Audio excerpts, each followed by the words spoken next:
told me before I hit 30. Yeah. So if at all I could go back in time to meet my 20-year-old self, these are the three things I would tell him about how to make money, or something that gets to do with making money. All right. And I've probably noted them down because they are so important. I wouldn't want any one of you to miss out. So if you're watching along, just tag me in the comment what it is that resonates with you. And then we see how we get to pop up from there. Yeah. So just as I've said, if I could go back in time and meet my 20-year-old self, these are the three things I would tell him about money. And to be honest, I wish someone told this to me before I turned 30. Okay? So, the first thing that I would tell my 20-year-old self is that get to start with identifying the bigger problems. Yeah? Yeah. So, that would be the first thing. Because let's all agree, we always end up chasing money. Most of us, when we grow up, we go to school with only one option in mind: go out there, get good grades, and chase money.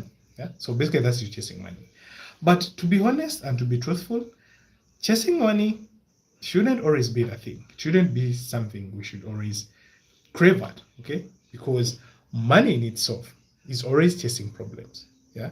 And for that case, every dollar that each one of us gets to spend is just basically a reward onto something. If you're the one spending that money, it's because you're rewarding someone for the things they have done for you, for the solution or for the pain they have solved on your behalf. Yeah. And if someone gets to pay you that money, it means that they are earning, or you're earning, or they are rewarding you for the solution you've helped them solve. Yeah. So every dollar that you get to earn is a reward for the pain you've solved. And every dollar you get to spend is a reward you're giving to the other person for the pain you're helping them solve. So that is very important. Yeah. So now, instead of you just starting to ask yourself, how can I get to make money? Yeah, because that is always going to be the problem. How about you go to ask yourself two questions? What problems do exist? And the second one will be, who deeply cares about these problems? So why do you need to ask yourself these two problems? Yeah. It is most probably because, one, if you ask yourself what problems do exist, it now means that you're looking at making money, or you're looking at chasing money from the problem point of view, because we already understood, or we already talked about that money chases problems. So when you get to ask yourself what problems do exist, you're analyzing, you're using your brains to understand the range of problems that there exist. Because as with all problems, there are smaller problems that solve small pains, and then there are bigger problems that solve bigger pain. So the bigger the problem, the more the money. All right. That is so key. That is so important. And then if you ask yourself the second question, that who deeply cares about fixing that problem? Yeah. Say for instance, I myself, I tend to help people with pricing. That is the problem I looked at to be so key and convincing.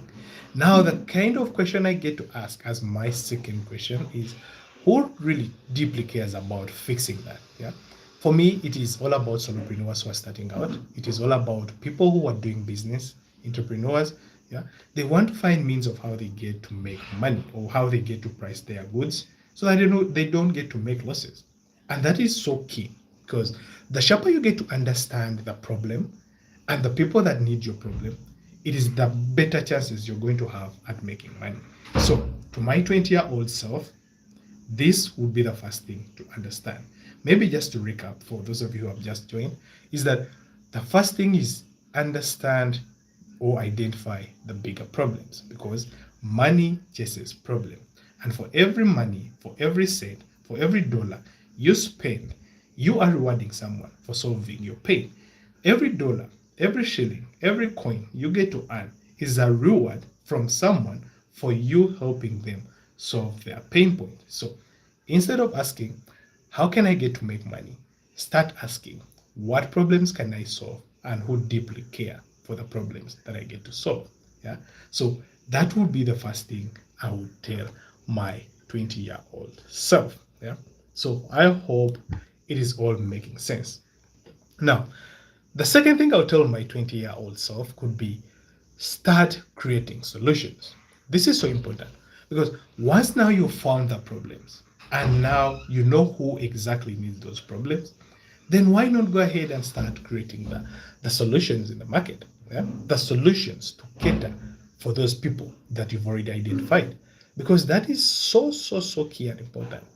And solutions don't get to be so much complicated. If I'm to use my own example, I help with pricing. So I instead create um, products, I create services, I get to create free documents. Yeah, it could be a physical product, it could be a service, like I do consultation as a service. Yeah, I could choose to give you a PDF, it could be a document product for you to keep, and then sometimes it could be just information, me coming out, spitting about myths, spitting about facts about pricing, spitting about what it is that people need to do right. That is so key. So if you're out there, start creating solutions. Don't overcomplicate making solutions for yourself. In fact, if there's one thing you really need to understand, solutions will always come in three ways. You either package your solution as a service, that is consultation, or do it for you service. You either package your solution as a product, it could be like mouse, it could be a physical document book or something, or you package it as information, sell information online. That is it. So clarity will always be the number one thing you have to look at if you want to provide your solutions to your market, not complexity. Because the more you get to complicate your solutions, it's the more you're going to ruin each and everything. So I hope that gets to stick. Yeah.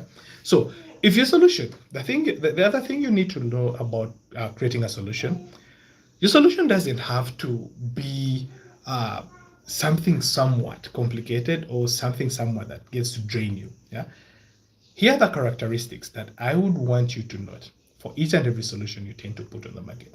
One, that solution should be in position to save someone time. Yeah? It should be in position to reduce one's pain. And then the other one, it should be in position to get someone their end result that they want to get. Yeah. So those are the three things you need to look out, especially if you want to have the perfect solution. Yeah. So the solution you're coming up should be in position to save someone time. Yeah. If they're trying to lose weight, what's the shortest path they can take to lose weight? You're saving them time. It should be in position to save them money. If they want to make more money, how can they achieve that? In the less minimal way of spending, yeah? So that they get more with spending less. That is also another way. It should be in position to reduce someone's pain. If my pain as a person is I really don't want to leave my diet. I'm just giving an example if you're into diet and all that. So if you don't want to leave your normal junk food, how do I get to achieve the goal of reducing weight or cutting weight without me like getting off my junk? Yeah. So basically your solution has to save time, reduce someone's pain, and get them the results that they want. So that is all about creating a point. So to my 20-year-old self, or if you're out there and you're in your 20s, this is so important to note. Okay? Yeah. And okay. So you don't need to have a million idea or $1 million idea solution. All you just need to do is find one viable solution that works perfectly for your audience or your target people that you already identified in step one that need your solution. Save them time, save them the pain, and then give them the results. That is it. Yeah. So to recap, the first one I said identify the problem. Now the second one I've told you to go ahead and create the solution. Right?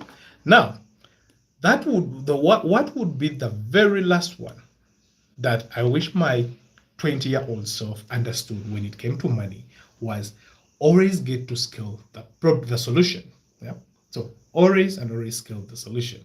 Now, the fact that you identify the problem, you noted the solution, you tried it out, it gave people the results they wanted. Now, why not scale the solution? Because it is through the scaling that you're going to create a viable business. Yeah. So if your solution proved to work, then scale it from 2 people to 5 people. The amount of money you're going to make after it has proved to work for 2 people is going to double up. Yeah. Now imagine after it working for 2 people, it works for other 20 people. How much money would that be? Yeah. Just let me know. How much money would that be if I told you scaled it to 100 people, 300 people, 400 people? Yeah. So the reason I'm emphasizing scaling is because at first you're going to be trading time for money. Yeah. So it would be like if I was doing a consultation with you, I would say, I'll come, give you a consultation, maybe 1 hour consultation talk or information, and then you pay me about $100. Yeah, I'm just giving a scenario. I don't charge $100. Sometimes I do work for free, just for goodwill. Okay, so I charge you that. But if I wanted to scale and make more than $100, I would find means of how I would go ahead and multiply my effort so that I stop exchanging my effort or trading my effort and time for money. Yeah. So what would take me 1 unit of effort? How would I get to multiply that 1 unit of effort to, I mean, that 1 unit of input? Let me just rephrase this one more time. So by by um by trading time for money, I mean you get to put in 1 unit of input and get 1 unit of effort. That is you as Alan or you as yourself watching this, doing the work and then getting the exact amount of effort for doing that one work. Yeah. So when I tell you to scale the solution, all I get to mean is that find means of how you can put in 1 unit of input to get 10x, 5x, 20x, 100x of the effort given the unit of input you put in. Yeah. So it could be you doing the work but getting 10 times the amount of money from guys, yeah, that get to enjoy whatever it is you're giving. If it is consultation, an example would be me, one consultant, consulting about 100 students at once. Each 100 student giving me $100. So you get what I get to me. Yeah. So if I'm to sum up what scaling is, it is basically you trying to find means of leveraging. Yeah. What is it that is going to help you scale so much is you're always going to make use of leverage. What are you leveraging? You're leveraging systems, you're leveraging tools, you're leveraging people, and you're leveraging platforms, because it is these that are going to help you multiply the unit of input that you put in, yeah, to get more output. Yeah. So if let's say I'm doing some sort of AI kind of gig, yeah, and I'm into automation, it would mean I'll record a video once, slap it into N8N, and then it outputs various formats of content. It could come up with a YouTube short, it would come up with a TikTok video, it would come up with an Instagram carousel, it would come up, yeah. So it is basically me trying to utilize the tool, which is the AI, to come up with more output through which more people can get to reach me out. Yeah. So always find means of scaling. Yeah?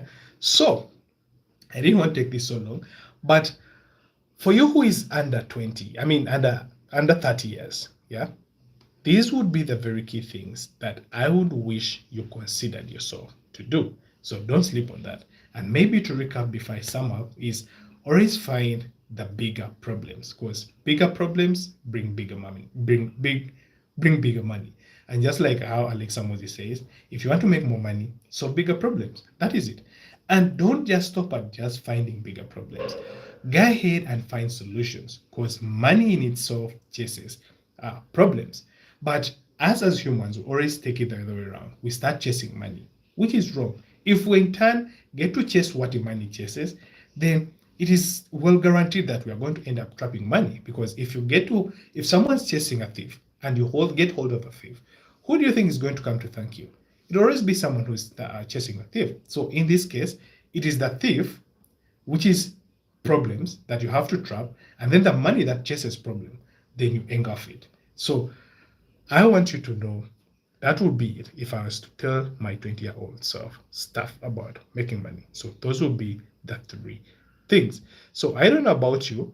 If at all you have any comments, just let me know in the chat. And I would want to know if at all there is even any. So that being said, I'll get to see you in the next one.